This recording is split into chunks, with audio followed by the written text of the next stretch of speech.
In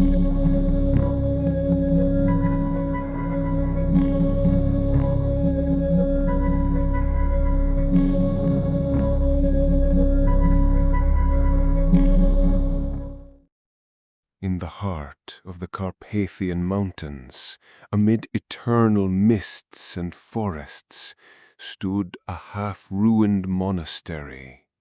The stone walls were blackened with age, the crosses on the roofs had crumbled, and cracks held the rain. The road to it had long been overgrown, and only hunters and rare travelers dared to approach the old gates. It was said that a terrible tragedy occurred there in the 14th century. The monastery was built on the site of an ancient pagan sanctuary, and the monks believed that prayer would be able to cast out evil. But the evil didn't leave. It only took on another form. Among all the stories about this place, the name of one woman was most often recalled, Sister Agata.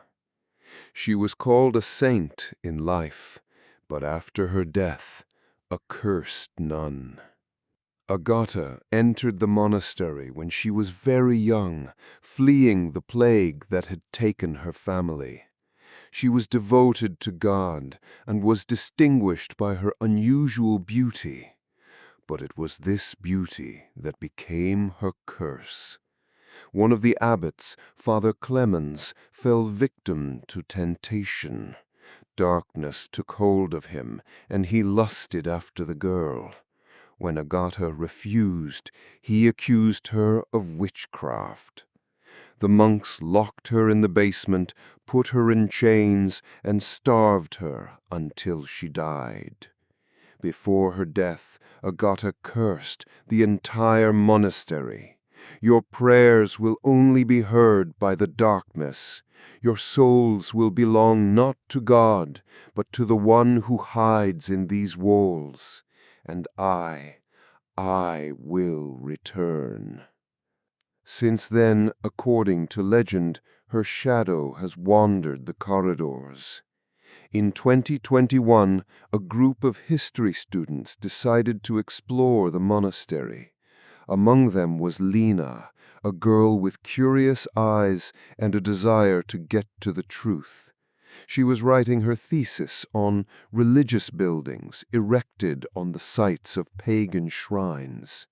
Her friends were Andrei, a joker and a skeptic, Katya, who was too impressionable for such expeditions, and Artyom, a guy with a camera who dreamed of becoming a documentary filmmaker.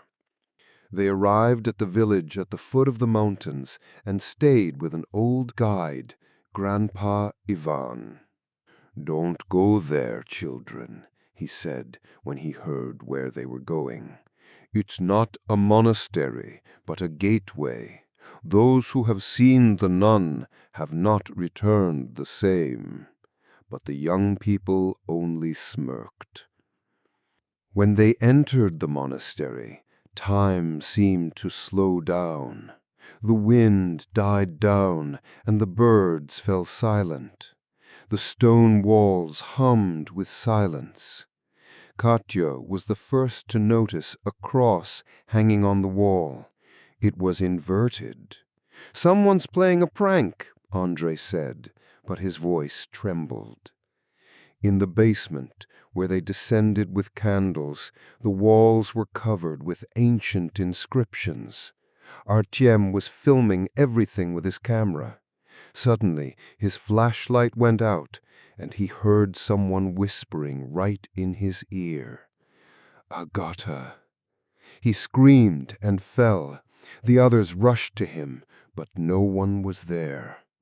They decided to stay for the night to finish filming, a mistake they would later regret. By midnight, strange things began to happen. Footsteps were heard in the corridor, even though no one was there. Candles went out by themselves. Katya, unable to bear it, began to cry. Lena tried to calm her, but suddenly a figure emerged from the shadows in front of them. It was tall, in a black monk's habit, with its hood down. "Look," Artyom whispered, filming. The figure raised its head. There was no face, just a void from which two black holes stared. Katya screamed. The next day, they discovered that Katya had changed. She was sitting in a corner, whispering prayers in Latin, a language she didn't know. Her eyes had become dark, and whenever Lena tried to talk to her, Katya would start to laugh in a strange, low voice. "She chose her," Grandpa Ivan said when the students returned to the village in a panic. "The nun's curse doesn't let go of those who have seen her face." Lena tried to argue and find rational explanations, but that night she had a dream.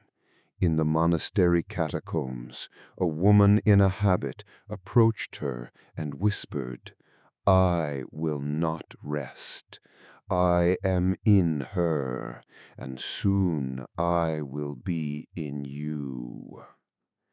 The students decided to return to the monastery to free Katya. They took crosses, candles, and even prayer books. But when they entered the basement, Katya was already waiting for them. She was standing in chains that had closed around her on their own. Her eyes were completely black. Her voice sounded as if not one person was speaking, but dozens.